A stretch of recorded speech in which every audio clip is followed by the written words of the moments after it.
And I find myself explaining how, well, for Good Friday, we took our kids on their very first dead nature walk, and we gathered dead things and put them on the table at home for them to understand what death looks like conceptually. We're talking a 7-year-old and 4-year-old, okay? And then we covered them up with a red tablecloth to represent Jesus' blood during the crucifixion and how he had to die to save us from death.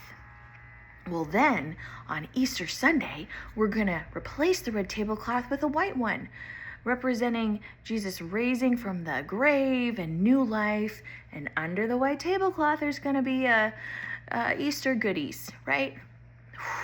There's the TED Talk again. Sorry, everybody. Well, my answer was a lot. And as I'm telling her all these things, in my head, I'm like, Lauren, stop. Lauren, she doesn't want to hear this. Lauren, you were holding her hostage. Stop. Shut up.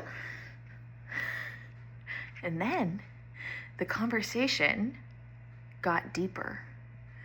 And she actually started sharing about her church story. Everybody's got a church story. Even if it's, I've never been to church in my life, that's a story. Especially living here.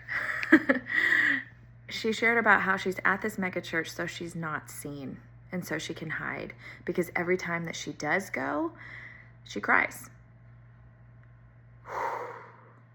I get that. I totally get not wanting to be seen in church because I know that I'm going to cry and I don't want to cry in front of people.